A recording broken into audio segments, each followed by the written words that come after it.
Good morning. आज class 10th आप लोग को त्रिकोणमिति का स्टार्टिंग क्लास चालू करते हैं। ठीक है, आज के क्लास में आज आप लोग को केवल कॉन्सेप्ट दिया जाएगा जो त्रिकोणमिति क्या है और त्रिकोणमिति का अध्ययन सबसे ज़्यादा क्लास 10th में क्यों किया जाता है।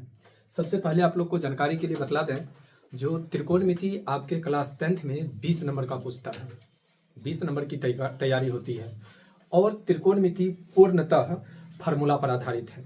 अगर कोई भी स्टूडेंट को फार्मूला जिसमें साइन, कॉस, टेन, कॉट, सेक और कॉसेक ये 6 त्रिकोणमितीय अनुपात है। ये 6 त्रिकोणमितीय अनुपात पर आपको कई फार्मूला बने हैं और अगर आप लोग साथ देंगे तो एक एक फार्मूला को प्रूफ भी कर देंगे। ठीक है, और प्रूफ करके हम चलेंगे जो sine square theta plus cos square theta equal to 1 कैसे होता है। तो sine square theta plus cos square theta equal to 1 कैसे होता है वो ले करके चलेंगे। लेकिन सबसे पहले बात आती है जो त्रिकोणमिति है क्या। तो देखिए त्रिकोणमिति क्या है, उसके लिए एक शॉर्ट में आप लोग के बीच में लेकर के आए हैं त्रिकोणमिति। त्रिकोणमिति को अंग्रेजी में ट्रिग्नोमेट्री कहते हैं। देखिए सीबीएसई और बिहार बोर्ड में खास करके 9th और 10th एनसीईआरटी लेवल में कोई फर्क नहीं होता है, समझ गए। 8 क्लास तक में क्या होता है, जो सीबीएसई वाले आरएस अग्रवाल चलाते हैं तो आरडी शर्मा चलाते हैं, तो अदर बुक कोई से कोई लेकर के चलाते हैं। लेकिन 9th और 10th में क्या होता है, जो बिहार बोर्ड और सीबीएसई दोनों को ठीक है एनसीईआरटी ही पढ़ाया जाता है विद्यालय में यानी स्कूल में, और अपना साइड बुक कोई भी रखा जाता है। जैसे आप लोग को अभी हम इस बार जो पढ़ाएंगे एनसीईआरटी ही पढ़ाएंगे, लेकिन एनसीईआरटी के साथ साथ साइड से आप लोग को एसएफ भी रखवाएंगे। एसएफ यानी स्टूडेंट फ्रेंड्स, और स्टूडेंट फ्रेंड्स से तत्काल में अभी तो आप लोग को ट्रिग्नोमेट्री जो होगी यानी ये जो त्रिकोणमिति पढ़ेंगे ये एसएफ से पढ़ेंगे। इसलिए एसएफ से पढ़ेंगे क्योंकि एसएफ में और स्टार्टिंग क्लास रहेगी आप लोग को, तो स्टार्टिंग क्लास में जितना अगर आप लोग को ज्यादा से ज्यादा क्वेश्चन का प्रैक्टिस हो जाएगा उतना ज्यादा से ज्यादा आप लोग को समझ में आ जाएगा। ठीक है, तो इसलिए आप लोग को बतला रहे हैं। देखिए ट्रिग्नोमेट्री को हिंदी में त्रिकोणमिति कहते हैं। क्या कहते हैं? त्रिकोणमिति। अगर इसका विश्लेषण किया जाए, अगर तोड़ा जाए तो एक होगा त्रि, एक होगा कोण और एक होगा मिति। त्रि मतलब होता है 3, कोण मतलब तो जानते ही हैं कोण होता है, और मिति मतलब होता है मापना, अर्थात 3 कोण की माप ही त्रिकोणमिति कहलाती है। याद रखने के लिए ऐसे रख सकते हैं, 3 कोण की माप ही त्रिकोणमिति कहलाती है। लेकिन त्रिकोणमिति का अगर ऐसे कहा जाए तो त्रिकोणमिति जो है यह आपको एक त्रिभुज लीजिए, एक त्रिभुज और इस त्रिभुज में भुजा और ये जो देख रहे हैं कोण, इसी दोनों के बीच के संबंध को दर्शाती है। अगर कहा जाए तो त्रिकोणमिति एक त्रिभुज में कोण और भुजा दोनों के बीच के संबंध को दर्शाती है। अगर आपसे पूछा जाए जो त्रिकोणमिति क्या है तो कहेंगे त्रिकोणमिति किसी भी दिए गए त्रिभुज की कोण और भुजा के बीच का एक संबंध है। समझ गए? इस चीज का प्रयोग सबसे पहले लोग डिस्टेंस, दूरी, सूर्य, चंद्रमा, सूर्य, पृथ्वी, इसके बीच की दूरी को पता करने के लिए खगोल शास्त्री, खगोलविद जो होते थे, खोज करने वाले, वो आदमी इसका प्रयोग किए थे। समझ गए? सबसे पहले आपको एक इसमें दिया हुआ है नाम, जिनका नाम है हिपार्कस। क्या नाम है उनका? हिपार्कस। 402 ईस्वी में, समझ गए ना, 140 ईस्वी बीसी में, 140 ईस्वी पूर्व, कितना ईस्वी पूर्व? 140 ईस्वी पूर्व उन्होंने इसका पता लगाया था, जो कैसे त्रिभुज के कोण का या भुजा का अनुपात को हम लोग ज्ञात करेंगे। और इन्होंने ही, समझ गए ना, एक जो अध्ययन किया किसका? त्रिभुज के कोण का और भुजा का, उसका नाम दिया गया त्रिकोणमितीय अनुपात। यानी 140 ईस्वी में हिपार्कस ने यह साबित किया जो त्रिकोणमितीय अनुपात क्या होता है। तो त्रिकोणमितीय अनुपात में सबसे पहले क्या बना था? साइन बना था। क्या बना था? साइन बना था। देखिए साइन थीटा, हाँ क्या बना था? Sine theta. इसी को अपोजिट यानी उल्टा कर दिया गया तो क्या बन गया? साइन थीटा और एक कॉस थीटा। साइन थीटा और कॉस थीटा दोनों को मिला करके बनाया गया था टेन थीटा। अब हो गया ये तीनों चीज क्लियर हो गया, तो इसका अपोजिट कर दिया गया कोसेक थीटा, इसका अपोजिट कर दिया गया सेक थीटा और इसका अपोजिट कर दिया गया कॉट थीटा। बात समझ गए?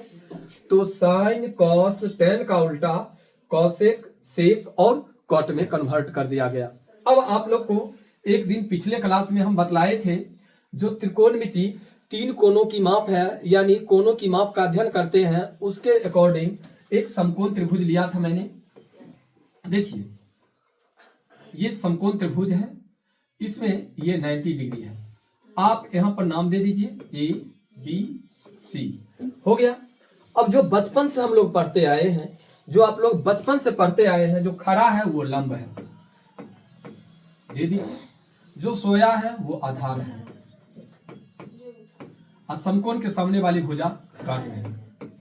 अगर ऐसा फॉर्मेट मिले, अगर ऐसा फॉर्मेट आप लोग को देखने के लिए मिले, तो आप सभी स्टूडेंट ये समझ लीजिए जो आपको यहाँ पर थीटा है, समझ गए। यही कलाकारी आपको क्लास 10th में करना है। थीटा के सामने वाली भुजा लंब। अब देखिए एक और आपको आकृति बतलाते हैं, एक और आकृति देखिए बाबू, ये आकृति लीजिए, इसमें भी वही दीजिए ए बी सी, यहां पर 90 डिग्री, लेकिन इसमें क्या करेंगे, जो यहां पर थीटा देंगे। जैसे ही यहां पर थीटा दिए तो ये हो गया आपको लंब, ये तो आपको नहीं चेंज होगा, और ये हो जाएगा आपको आधार।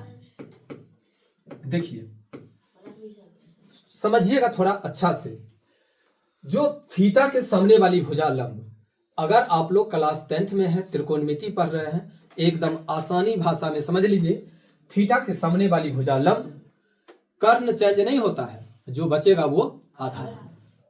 एक समकोण त्रिभुज में क्या होता है, कर्ण लंब आधार, कर्ण लंब आधार, कर्ण लंब आधार, कर्ण लंब आधार।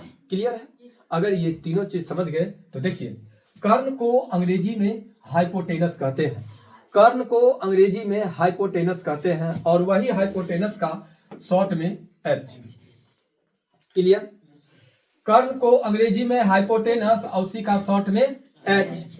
लंब को परपेंडिकुलर कहते हैं, लंब को क्या कहते हैं, परपेंडिकुलर, और परपेंडिकुलर मतलब पी, परपेंडिकुलर मतलब पी, और आधार को बेस कहते हैं, आधार को क्या कहते हैं, बेस, और इसका मतलब हो गया। अब देखिए आपको एक समकोण त्रिभुज में, अभी आप लोग त्रिकोणमिति पढ़ रहे हैं, त्रिकोणमिति में तीन कोणों की माप ही त्रिकोणमिति कहलाती है। त्रिकोणमिति में एक त्रिभुज के कोण और भुजा का एक संबंध को बतलाया जाता है। त्रिकोणमितीय अनुपात कैसे बनाया जाता है, वो चीज के लिए सबसे पहले आप लोग को एक त्रिभुज लिए, एक त्रिभुज में समकोण के सामने वाली भुजा कर्ण, समकोण के सामने वाली भुजा कर्ण, समकोण मतलब क्या, 90 डिग्री, समकोण का मतलब 90 डिग्री, समकोण का मतलब 90 डिग्री, और 90 डिग्री के सामने वाला जो साइड होता है, यानी जो भुजा होता है, उसको हम लोग कर्ण कहते हैं, हाइपोटेनस कहते हैं। क्या कहते हैं, हाइपोटेनस कहते हैं। ये हाइपोटेनस को शॉर्ट में हम लोग एच लिखते हैं। क्या लिखते हैं, एच लिखते हैं।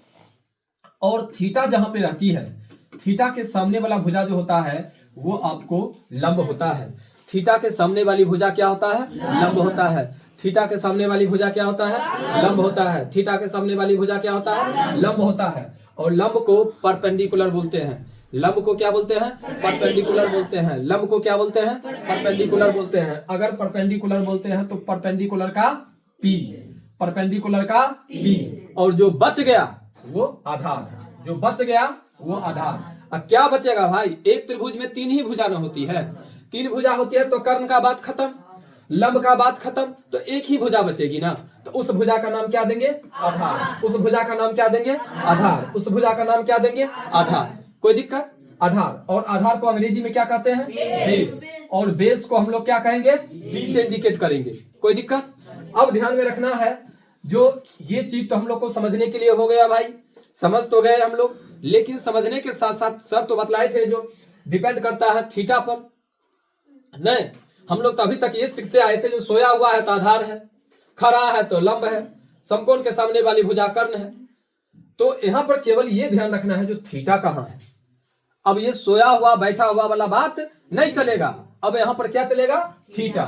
थीटा जहां है उसके सामने वाली भुजा लंब है, थीटा के सामने वाली भुजा लंब है, थीटा के सामने वाली भुजा लंब है। एक बात ध्यान रखना मेरे दोस्त स्टूडेंट्स सब, जो थीटा, ये जो थीटा है ना, ये थीटा कभी कभी तुम लोग ऐसे नहीं दे देना, उचित रूप से अगर थीटा देने की बात अगर आई, ठीक है, तो ऐसे करके देना, यानी दोनों छोर को स्पर्श करे लेकिन बाहर काट करके नहीं जाए।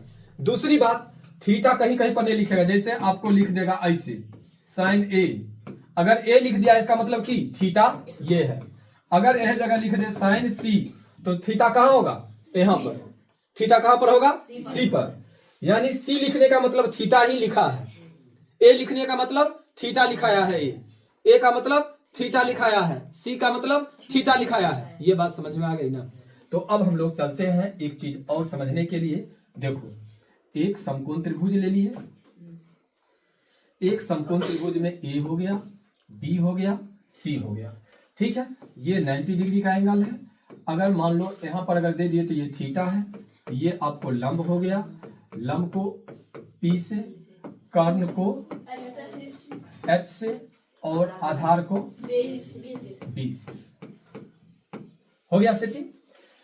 लंब को पी से, कर्ण को एच से, आधार को बी से। शॉर्ट टर्म में हम लोग चलते हैं। त्रिकोणमितीय अनुपात जो होता है वो होता है आपको साइन थीटा। साइन थीटा बराबर होता है लंब बट्टा कर्ण, और लंब को पी और कर्ण को एच। हो गया कॉस थीटा। कॉस थीटा बराबर होता है आधार बट्टा कर्ण। आधार बट्टा कर्ण का मतलब बी बट्टा H. Sine theta cos theta अब है एगो टेन थीटा। टेन थीटा बराबर हो जाएगा आपको लंब बट्टा आधार, लंब बट्टा आधार यानी पी बट्टा कौन चीज, बी। पी बट्टा बी हो गया। अब देखिए यहां पर क्या करेंगे, सो अब हम इसका उल्टा कर देंगे। साइन थीटा है तो साइन का यहां पर लिख देते हैं कॉसेक। कॉसेक थीटा का मतलब नीचे वाला ऊपर, ऊपर वाला नीचे, ऊपर वाला नीचे और नीचे वाला ऊपर, एच बट्टा पी। कॉस तब हो जाएगा आपको सेक, और सेक थीटा बराबर हो जाएगा कर्ण बट्टा आधार। कर्ण का मतलब हो जाएगा एच और आधार का मतलब बी, और ये कॉसेक थीटा, उसके बाद सेक थीटा, तो अगला में आ जाएगा आपको कॉट थीटा। और कॉट में हो जाएगा आपको आधार बट्टा लंब ना। आधार बट्टा लंब का मतलब कि बी बट्टा पी। देखिए अब गौर करने की बात यहां पर यह आ रही है, जो साइन थीटा उल्टा कॉसेक थीटा, कॉस का उल्टा सेक, टेन का उल्टा कॉट। ये चीज तो क्लियर है आप लोग को, ये चीज भी आप लोग को समझ में आ गया। अब देखिए अगर ये चीज समझ में आ गया, जरा सोचिए, अगर आपको ये दिया हुआ है 5, ये दिया हुआ है 3, ये दिया हुआ है 2, क्या है कैसे है ये हमें नहीं मालूम है, आपका केवल एक मान हम दे दिए हैं, ठीक है। ये सही है या गलत है इस चीज पर आप लोग जिक्र ना करें। क्या इस पे लिख दिए अभी हम, इस पर आप लोग जिक्र ना करें, केवल समझिए जो पहले से मान दिया हुआ है, पहले से मान दिया हुआ है बाबू, तो हम तो इसको बैठा देंगे साइन थीटा बराबर लंब बट्टा कर्ण। तो लंब में कितना है भाई 3, और कर्ण में कितना है 5, आधार में है 2, लंब ये कर्ण में है 5, लंब में है 3, आधार में है 2। अब मान लीजिए यहां पर उसी प्रकार से 5 बट्टा 3, 5 बट्टा 2 और 2 बट्टा 3, ये तो हम लिख लिए। बउआ अगर ये दिया रहेगा तो लिख लेंगे क्या, लेकिन कभी कभी ऐसा भी तो हो सकता है जो ये भुजा दिया रहेगा, ई दोनों में से कोनो एक को दिया रहेगा। हो सकता है जो ई दोनों भुजा दिया रहेगा, ई नहीं दिल रहेगा। ऐसा भी तो हो सकता है ये दोनों दिया रहेगा और ये नहीं दिया रहेगा। तो इसके लिए भी एक फार्मूला होता है।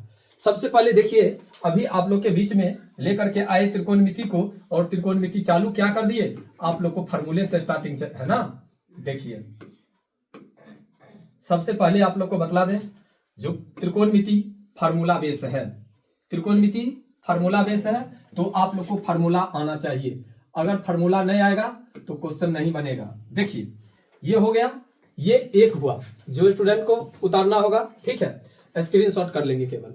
अभी क्लास में कोई स्टूडेंट मत उतारिए, इसको घर पर से अच्छा से एक बार में नहीं होगा 2 बार समझेंगे, 2 बार नहीं होगा 3 बार समझेंगे, फिर नहीं समझ में आएगी आप क्लास में जिक्र करेंगे, हम आप लोग को बतलाएंगे। एक बार फिर से बतला दें, त्रिकोणमिति त्रि मतलब 3, कोण मतलब कोण, मिति मतलब मापना, अर्थात 3 कोण की माप ही त्रिकोणमिति कहलाती है। त्रिकोणमिति एक त्रिभुज पर बनता है। त्रिभुज त्रिभुज में समकोण त्रिभुज, और समकोण त्रिभुज में समकोण यानी 90 डिग्री यानी समकोण 90 डिग्री, 90 डिग्री के सामने वाली भुजा कर्ण होती है, थीटा के सामने वाली भुजा लंब होती है, और जो शेष बचता है वो आधार होता है। कोई दिक्कत? समकोण त्रिभुज में समकोण के सामने वाली भुजा कर्ण होती है, जिसको हम लोग हाइपोटेनस कहते हैं। थीटा के सामने वाली भुजा परपेंडिकुलर होता है और हिंदी में लंब बोलते हैं, और छोटी भुजा आधार होती है जिसे हम लोग बेस बोलते हैं। समझ लीजिए, एक समकोण त्रिभुज में सबसे बड़ी भुजा कर्ण होती है, एक समकोण त्रिभुज में सबसे बड़ी भुजा कर्ण होती है, सबसे बड़ी भुजा कर्ण होती है, मध्यम भुजा लंब होती है और छोटी भुजा आधार होती है। इतना तक में कोई आदमी को कोई दिक्कत? ये चीज समझ में आ गया। थीटा के सामने वाली भुजा लंब होती है, थीटा के सामने वाली भुजा लंब होती है। आगे देखिए, एक फॉर्मूला है जिसका नाम है कर्ण का स्क्वायर बराबर लंब का स्क्वायर, लंब का स्क्वायर प्लस आधार का स्क्वायर। देखिए, अगर इस तीनों में से कभी कभी कर्ण ज्ञात करने के लिए कहेगा यानी निकालने के लिए कहेगा तो लंब का स्क्वायर प्लस आधार का स्क्वायर कर लेंगे। अगर कहेगा लंब का स्क्वायर निकालने के लिए तो कर्ण का स्क्वायर माइनस आधार का स्क्वायर निकाल लेंगे। अगर कहेगा आधार का निकालने के लिए तो कर्ण का स्क्वायर माइनस लंब का स्क्वायर निकाल लेंगे। क्लियर है? अब देखिए, ये जो इतना बड़ा चीज है, साइन थीटा बराबर लंब बट्टा कर्ण, कॉस थीटा बराबर आधार बट्टा कर्ण, टेन थीटा बराबर लंब बट्टा आधार, ये याद करना हम लोगों के लिए थोड़ा टफ माना जाता है, और इतना चीज जब तक हम बार बार प्रैक्टिस नहीं करेंगे तब तक याद नहीं होगा। तो इसके लिए एक शॉर्ट टर्म होता है, शॉर्ट टर्म, संक्षिप्त में। देखिए, लंब को एल कह सकते हैं, लंब को एल कह सकते हैं। एल मतलब लंब, आधार मतलब ए, और फिर लंब मतलब एल। ऊपर में क्या हो गया? एल ए एल, लाल हो गया। अब देखिए, नीचा में क्या है? कर्ण तक के, नीचा में क्या है? कर्ण तक के, नीचा में क्या है? ए। तो क्या हुआ? कका। अगर हम लोगों को लाल कका अगर याद रहेगा, अगर लाल कका याद रहेगा तो त्रिकोणमिति अनुपात में त्रिकोणमिति का जो सूत्र होता है वो तो आसानी से याद हो जाएगा। एक बार पढ़ लेंगे लाल कका, एक बार पढ़ लेंगे कका लाल। क्या पढ़ लेंगे बाबू? कका लाल। ओकरे उल्टा हो गया। और जो आदमी को अंग्रेजी में याद करना होगा वो याद करेंगे पंडित बद्री प्रसाद हर हर बोल। क्या याद करेंगे? पंडित बद्री प्रसाद हर हर बोल। कैसे? सो देखिए, परपेंडिकुलर का पी, बद्रीनाथ का मतलब बी, और फिर पंडित बद्री प्रसाद, प्रसाद का मतलब पी, पंडित बद्री प्रसाद हो गया। हर हर बोल। क्लियर? Hypotenuse, hypotenuse base. तो अंग्रेजी के लिए पंडित बद्री प्रसाद हर हर बोल, और हिंदी के लिए लाल कका। अब तुम्हारे ऊपर डिपेंड करता है जो अंग्रेजी में पढ़ना है कि हिंदी में पढ़ना है। अगर अंग्रेजी में पढ़ लेंगे तो एक बार भगवान का नामो हो जाएगा कि, हिंदी में पढ़ेंगे तो याद रखेंगे। अगर आप लोग को अगर याद हो जाए, और ये शॉर्ट कैसा लगा आज का संक्षिप्त यानी कॉन्सेप्ट इतना तक का, इस पर हम लोग क्वेश्चन आगे की ओर चलेंगे। इतना कैसा लगा ये आप लोग बतलाएंगे। अगर अच्छा लगा तो फिर हम अगले वीडियो के साथ आएंगे, कमेंट में जरूर बतलाएंगे आप लोग। ठीक है, आज के लिए इतना ही।